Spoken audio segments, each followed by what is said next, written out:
I've been a fan of TastyTrade for a couple of years now, and I was recently reminded of a study I saw back in 2017. That study looked at selling put options in a SPY after X number of consecutive down days. Now, selling put options is a neutral to a bullish strategy, so they were hoping that the SPY would maybe stay neutral or they would reverse in a bullish direction.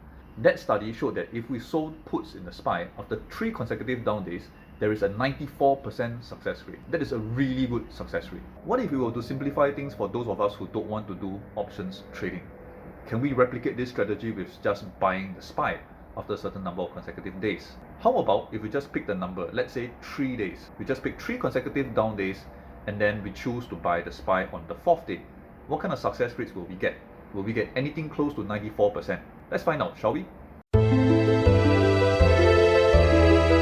Before we dive into all the codes, let's walk through the strategy of how to get the analysis we want. What we can all access are daily SPY prices available on Yahoo. I'll take closing prices for this exercise since we are interested in daily price movements. Now, to calculate percentage change for the day, I'll need to feature engineer a new column which contains the closing price of the previous day.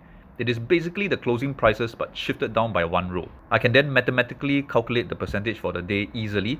Because I'm also interested in the SPY movements up to 3 days prior, I'll have to create more columns, each one lining up the previous day's percentage changes. With these done, I can then be able to produce new true-false variables that tells us whether the preceding days were up and also whether there have been 3 consecutive down days. This final column I highlighted in orange will be the most useful column for us in this study. Now let's go to the code. If you prefer to skip all the codes, just fast forward to the time shown on the screen to view the results. The first step is to get our data, and I'm using the getSymbols function from the QuantMod package.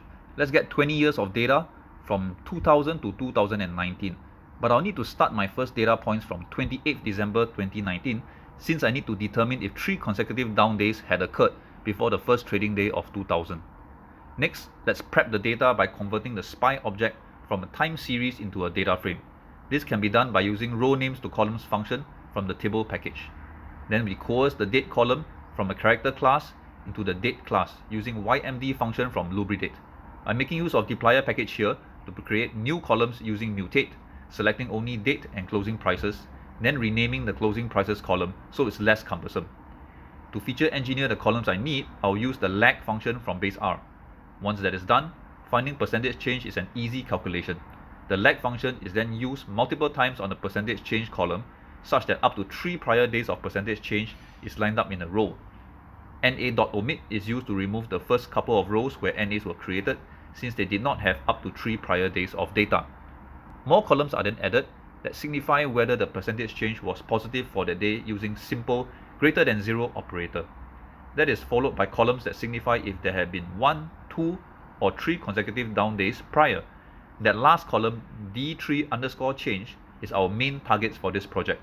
A result that is true in that column indicates the SPY was down for 3 days in a row prior, and we can then use the percentage change for that day to determine whether SPY was bullish and by how much.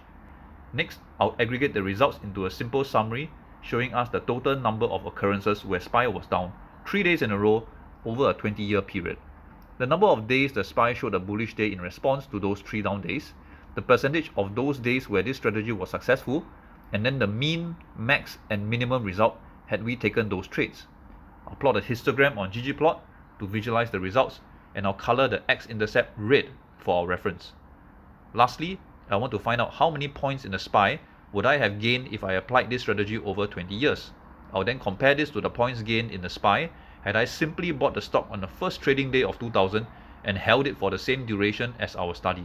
To do this, simply calculate the SPY price on the last day, subtract the SPY price on the first day. Now, let's summarize the results. First, there were 450 trading opportunities out of a possible 5,030 trading days over 20 years. Waiting 3 down days in a row before taking a trade would mean waiting for an average of 11 days before pulling the trigger. Now, personally, this is too low a frequency for me, and I prefer being able to take more trades. Second, the probability of success is about 60%. The histogram also shows that the peak of the bell curve is on the right of 0. So yes, there are more occurrences of bullish days than bearish days after 3 consecutive down days. That's quite decent if we think in large numbers. If we are profitable in every 6 out of 10 trades, we would still be making money. Yes, that is true. But like I mentioned earlier, one trade in every 11 days just isn't a large enough number. Third, and probably the most important, although this strategy is undoubtedly profitable, the gain from this strategy is less than the simplest benchmark, which is to simply buy and hold the SPY for the same period. Not only does this 3 consecutive down day strategy make less gains, there is also more work needed to pay attention to the trading opportunity opening, a lot more commissions involved, and potentially a lot more mistakes and psychological blunders. Did the results surprise you? Would you execute this trade even though it's not as profitable as a buy and hold strategy? Let me know in the comments down below. And this is my video for this week. Thank you for watching.